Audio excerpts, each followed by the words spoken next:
Hello, everyone. It's me, Deanne Phillips. I'm here today with a video, a long promised video. Many of you know I have a certification from Biola in apologetics. And if you don't know what that is, I know it sounds like I'm a master in apologizing. And I hope if I have to apologize, I'll seem like a master. But that's not what this is. Apologetics is it's really kind of a theological term, and it is based on the Greek word apologia, that's found in 1 Peter 3:15, where Peter says, always be ready with a defense for the faith that you have. And apologia is the word that has been translated defense, because that word was kind of a courtroom type word back then. So, today there's all kinds of conspiracy theories and history rewrites and all kinds of stuff.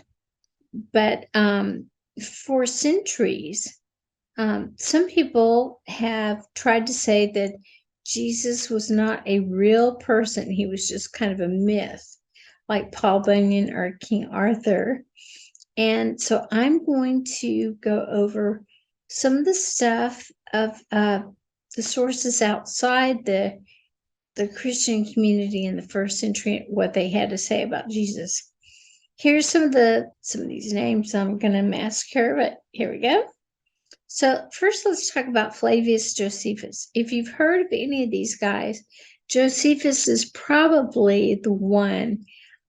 He's one of the ancient historians that people believe that he may have been a Christian believer. He was born into a wealthy Jewish family, but he defected to the Roman side, and he served some Roman emperors, and he was very, very prolific, apparently. So here's some of the stuff that he wrote. He said, at this time, there was a wise man who was called Jesus, and his contact was good, and he was known to be virtuous. And many people from among the Jews and other nations became his disciples. Pilate condemned him to be crucified and to die, and those who had become his disciples did not abandon his discipleship. They reported that he appeared to them 3 days after his crucifixion and that he was alive. Accordingly, he was perhaps the Messiah, concerning whom the prophets have recounted wonders. So anyway, from Josephus, we're able to learn that he thought that Jesus was a good man, that he was crucified, he had followers, he was resurrected, and he was possibly the Messiah. Okay, now here's the unfriendly historians. And this guy, Thales, he wrote this in 52 AD. He was a Greek mathematician, astronomer, and a Socratic philosopher before Socrates. Anyway, he tried to explain away the darkness occurring after Jesus's crucifixion. His actual work did not survive, but he was quoted by this other guy named Julius Africanus, who was also an early Christian historian. And he wrote, on the whole world there pressed a most fearful darkness, and the rocks were rent by an earthquake, and many places in Judea and other districts were thrown down. This darkness Thales, in the third book of his history, calls, as appears to me without reason, an eclipse of the sun. So we can conclude from this writing that Jesus lived, he was crucified, and that there was an earthquake and darkness at the point of his crucifixion.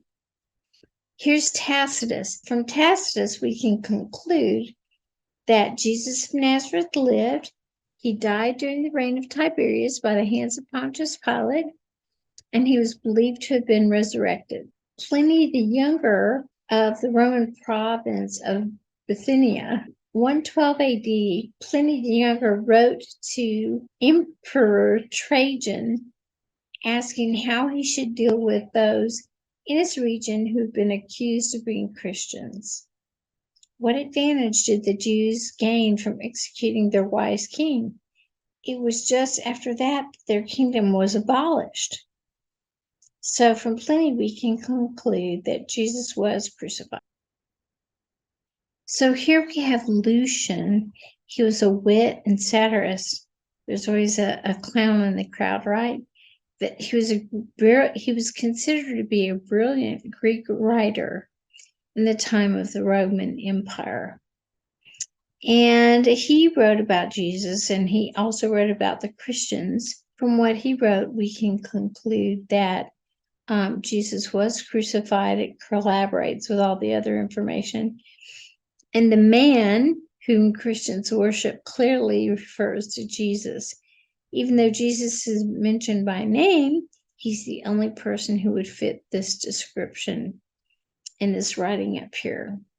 And hopefully I've put that on the screen long enough where you can read that. And like the others, skeptics say that Lucian is a trustworthy source because he's hostile to Christianity and he has no reason to lie about what he's saying. He wasn't trying to convince people to become Christians, but yet he still wrote about the crucifixion. Mara bar Serapion was a philosopher in the 1st century. And one of the things he wrote here was, what advantage did the Jews gain from executing their king Jesus? And he also said, nor did the wise king die for good. He lived on in the teaching which he had given. So from this guy, we can conclude that Jesus was identified as the king of the Jews. He was a good and wise man, and his commentary aligns directly with that's in the Bible. All right, so here's Phlegon of Tralles. He was born in about AD 80. He was a secular historian who lived in the 2nd century, and that's when he wrote this information. So there are 2 books that are credited to his name. From his writings, we can conclude that Christ was crucified, the sun was darkened during Christ's death from 12 o'clock noon to 3 p.m., a solar eclipse occurred during the full moon, even though this is scientifically impossible, and a great earthquake occurred during Christ's death. These facts were recorded in a historical account that he wrote for Tiberius. All right, this is Suetonius. He's a Roman historian. He's most famous for this work that's called the 12 Caesars, which he chronicled the first 12 emperors of the Roman Empire. And he's famous for being the first non-Christian historian to actually write about Christianity.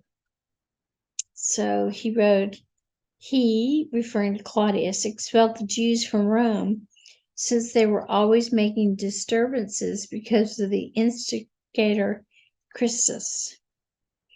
Now, he doesn't use the Christian name for Christ, but a Roman formation. So that's why it's spelled as it is. Christ is the only leader who rose from the dead, and even the most hardened skeptics concede that Jesus was resurrected. Even in modern day, they do. Well, that's it. I hope I didn't go too fast, but I was able to give you all the information that is necessary. And I'll see you next time. God bless.